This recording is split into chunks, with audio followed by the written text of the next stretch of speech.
নমস্কার। যুক্তি তর্ক সঙ্গে অর্কয় আপনাদের স্বাগত। আপনাদের সঙ্গে আমি অর্কপ্রভ সরকার।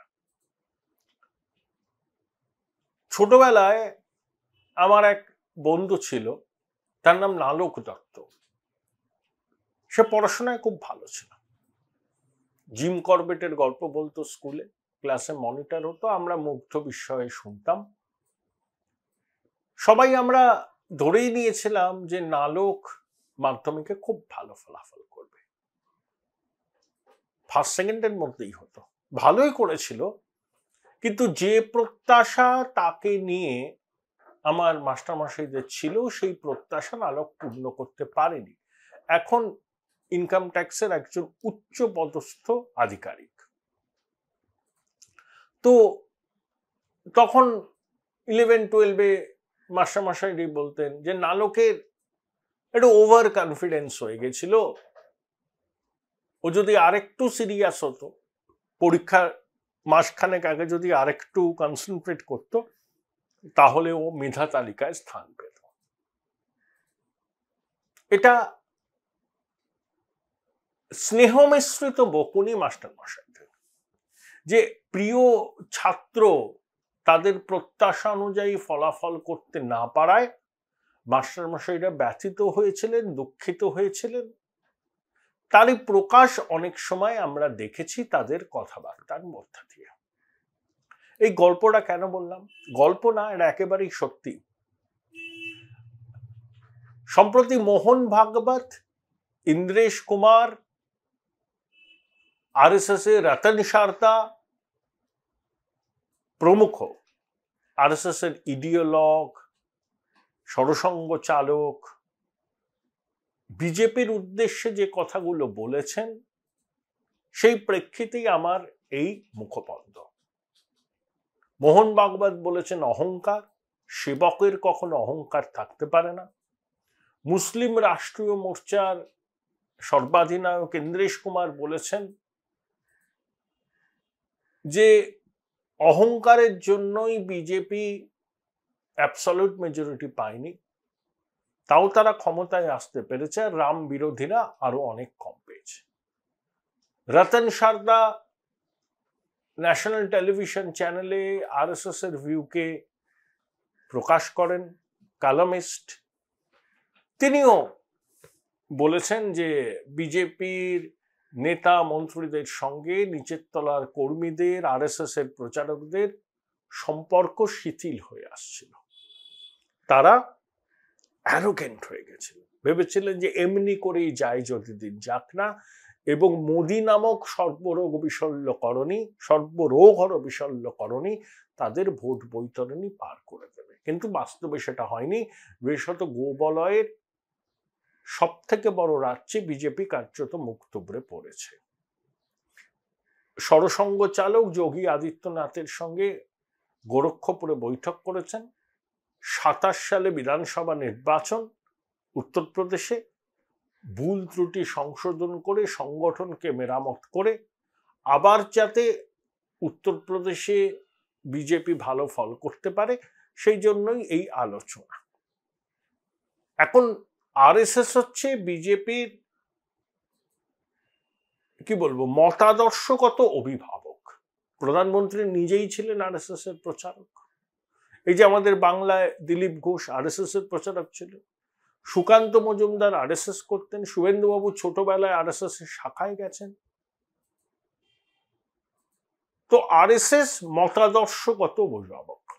জেপি নাড্ডা দুগ্ধপাত্রে গোছনা ফেলে দিয়েছিলেন নির্বাচনের সময়, বললেন যে বিজেপি এত বড় হয়ে গেছে, এখন আর আরএসএস এর সক্রিয় সমর্থন সেভাবে দরকার নেই।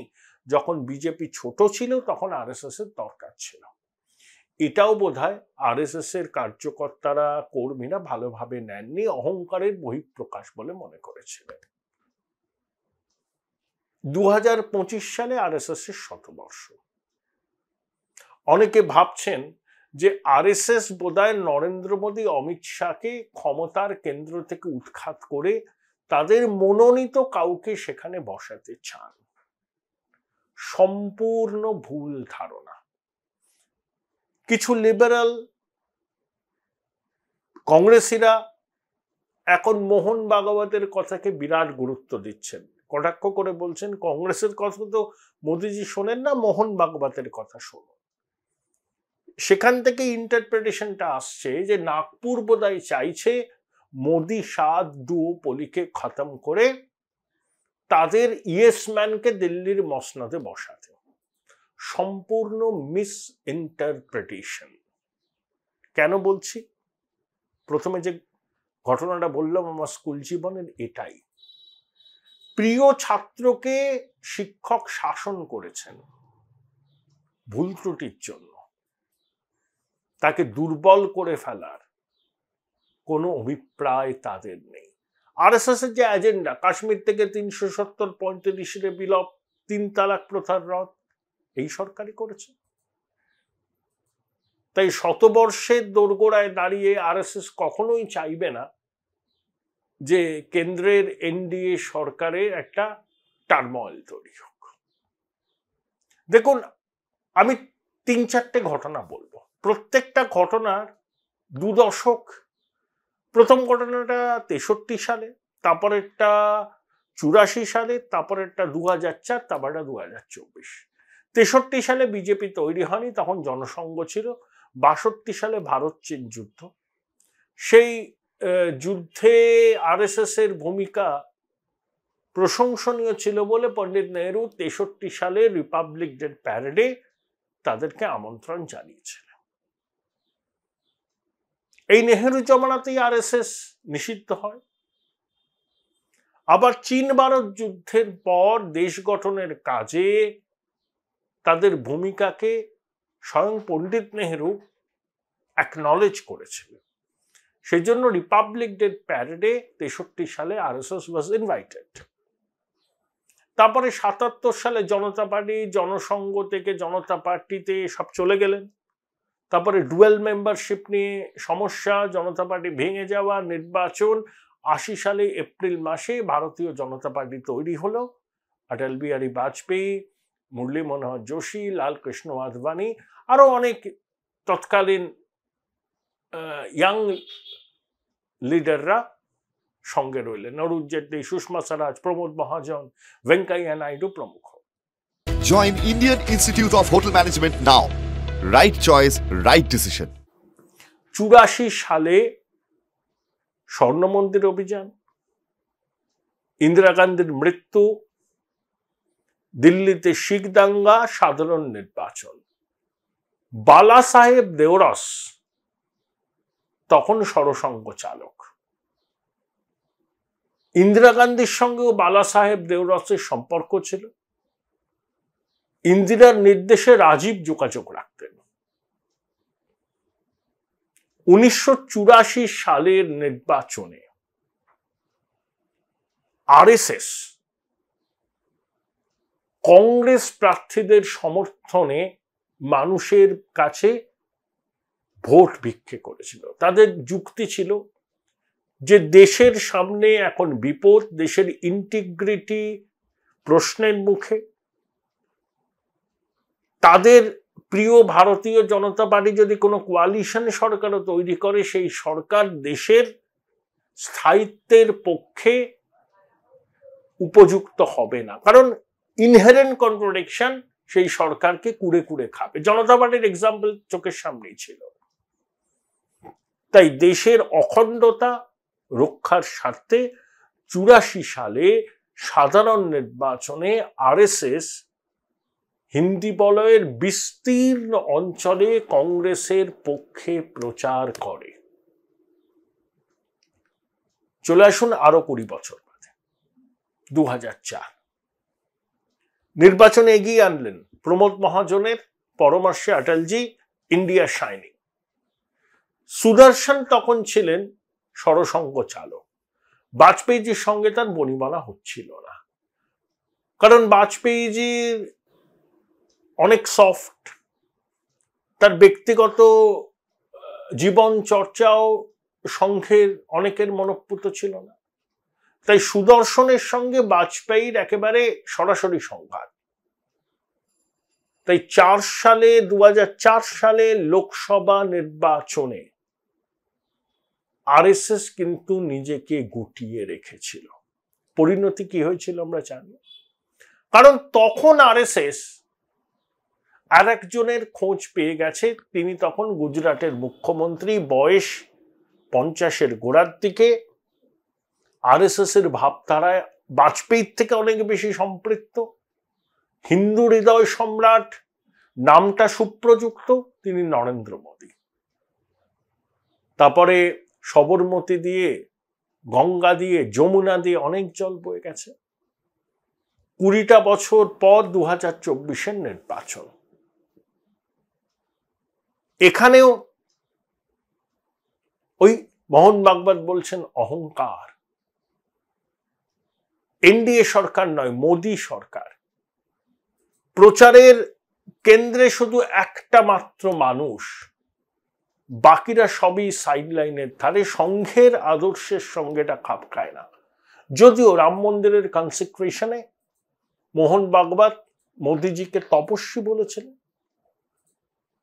এবং মোদিজি ও মোহন ভাগবতের মুক্ত কণ্ঠে প্রশংসা করেছিলেন। লোকসভা নির্বাচনে প্রথম পর্বের পর নাগপুরে আরএসএস এর সদর দপ্তরে প্রধানমন্ত্রী রাত্রিবাস করেছিলেন। কিন্তু তা সত্ত্বেও দেখলাম আমরা যে আরএসএস এর ক্ষোভ কিন্তু কমানো গেল না। উত্তরপ্রদেশে, মহারাষ্ট্রে অনেক জায়গায় আরএসএস এর কর্মীরা কার্যত ঘরে বসে রইলেন, নামলেন না, তার খেসারত বিজেপিকে দিতে হয়েছে। এবং ফল বেরোবার পরে মোহন ভাগবত থেকে, ইন্দ্রেশ কুমার থেকে, রতন সারদা থেকে অর্গানাইজারের প্রবন্ধ লিখে বিজেপি নেতৃত্বকে, বিশেষ করে মোদিজি, অমিত শাহকে কাঠগড়ায় তোলা হচ্ছে। কিন্তু কেন্দ্রে এখনো নরেন্দ্র মোদী ক্ষমতাসীন। এর থেকে কেউ যদি ভাবেন যে নরেন্দ্র মোদীকে রিপ্লেস করে সঙ্গ অন্য কাউকে চাইছে প্রধানমন্ত্রী হিসাবে, ভুল। প্রিয় ছাত্রকে একটু নীতিকথা শেখাচ্ছে আরএসএস। বিজেপি তাদের প্রিয় ছাত্র,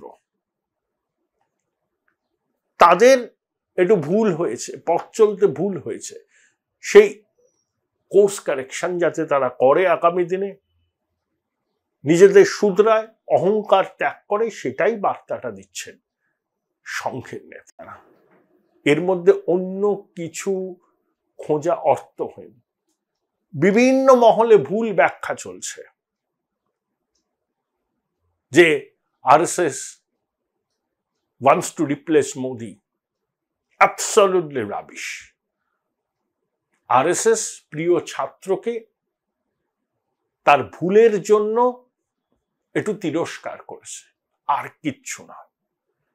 তারা চায় এই সরকারই থাকুক, মোদিজি থাকুক at the helm of the affairs। 98 সালে বাজপেয়ীজির নেতৃত্বে এনডিএ সরকারের গঠনকে তারা সেলিব্রেট করেছিল। পরে বাজপেয়ীজির সঙ্গে সুদর্শনের সম্পর্কে জটিলতা দেখা যায়। ভাগবতের সঙ্গে মোদিজির সম্পর্কে সেই জটিলতা নেই, কিন্তু ব্যক্তি পুজো, অহংকার বিজেপির অনেকের আছে তো। এবং মোদী সরকার, মোদিজি নিজের নামে ভোট চেয়েছেন, এটা সঙ্গ মানে না, তাই একটু তিরস্কার করলেন। বালা সাহেব দেওরসের সঙ্গে রাজীবের যে সম্পর্ক, রশিদ কিদওয়াই জার্নালিস্ট, টেলিগ্রাফে ছিলেন, সোনিয়া গান্ধীর উপর একটি সুন্দর বই লিখেছেন, তিনি খুব সুন্দরভাবে ডকুমেন্ট করেছেন এটা। বইটা পড়লে আপনারা জানতে পারবেন। শেখর গুপ্তা তার ন্যাশনাল ইন্টারেস্টে রশিদ কিদওয়াইয়ের এই বইটি সম্পর্কে উল্লেখ করেছেন। আমার যতদূর ধারণা, রশিদ কিদওয়াই মহসিনা কিদওয়াইয়ের পরিবারের সদস্য।